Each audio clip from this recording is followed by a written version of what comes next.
During this time of year, January and the cold of winter, I reflect back on a person that was pretty special in my life. It was one of the individuals who served as a spiritual mentor in my life. It was around the mid-90s, early to mid-90s. I had met him actually at a men's retreat. He was a participant, and I was one of the facilitators. It was the first time that I met Joe. And later, after that, maybe 6 months later, he had asked me to come out to his location, his place, and he asked if I was interested in him teaching me Lakota Sioux traditions and ceremonies. And at that time, I don't know if he was aware of it or not, but that was a huge honor for me. I had always had a fondness and an interest in Indians and Indians' tradition and their culture. And at this point, he was going to be teaching me some of their ceremonies as well as some of the traditions. We spent many Saturdays, as well as some other times during the weeks, him teaching me the 7 ceremonies of Lakota, as well as a handful of other things. For me, that time period of having a mentor, in this case, a spiritual mentor, having a guide was essential. At that time, I was engaged. I also then later got married. We had our first child. I was in the transition of working in the school and coaching, as well as starting to move into clinical social work. Having someone to bounce ideas off, having someone to sit and listen and be able to reflect back to me, ask those important questions, making sure that I was staying grounded. All those things were essential for me. One of the things that I remember distinctly that Joe had taught me was that everything is connected. All of us are connected, regardless if we're the four-legged or the winged or the ones that are in the seas or the two-legged. We are all connected. That the spirit within all of us is essential to recognize and realize that there is a spirit and energy that each one of us, all living creatures, share. As Joe would remind me of that, as I was navigating, I'd come across someone that may be challenging in my life, or someone that I didn't understand, or something that I didn't understand, he would then gently remind me that the same spirit, the same energy that runs through me also runs through them. And that would help ground me to look at things from a bigger perspective.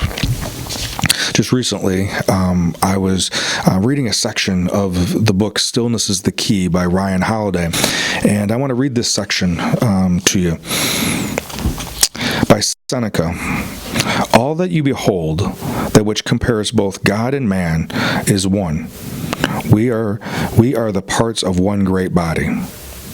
I'll read that again. All that you behold, that which comprises both God and man, is one. We are the parts of one great body. And that is by Seneca. In 1971, the astronaut Edgar Mitchell was launched into space. 239,000 miles up in the air, he stared down at the tiny blue marble that is our planet and felt something wash over him. It was, he said later, an instant global consciousness, a people orientation, an intense dissatisfaction with the state of the world, and a compulsion to do something about it. So far away, the squabbles of the earth suddenly seemed petty. The differences between nations and races fell away. The false urgency of trivial problems disappeared. What was left was a sense of connectedness and compassion for everyone and everything.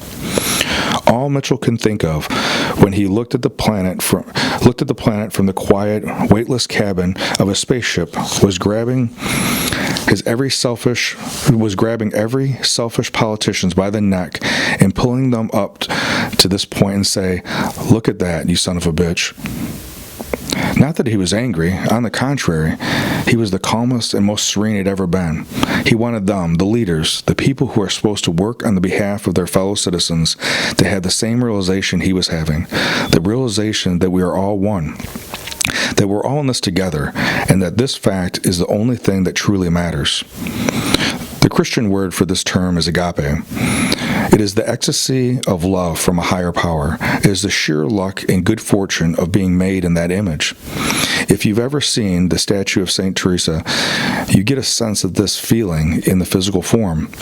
The caring smile of an angel thrusting an arrow into Teresa's heart. The rays of golden sun shooting down from heaven. Teresa closed eyes and partly open mouth, realizing the depth of love and connection that exists for her.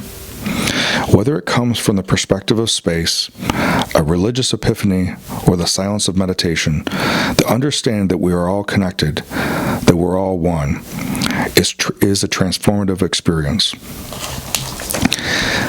I think the idea of us transforming is important as we're going through this journey of transformation, is to seek out a guide. That guide may be someone like Joe was for me, and Joe still is, even though he's passed in 1999, or maybe it is for someone you may never meet, but you read about some of their works. That we need something to guide us through and to broaden our perspective. As we're going through that, we need these different things to challenge us, to stretch us, so that we can step outside of our current thinking and go deeper and see, like in my case, being reminded gently by Joe that we're all connected, that there's something bigger going on here, and that there is more similarity than differences.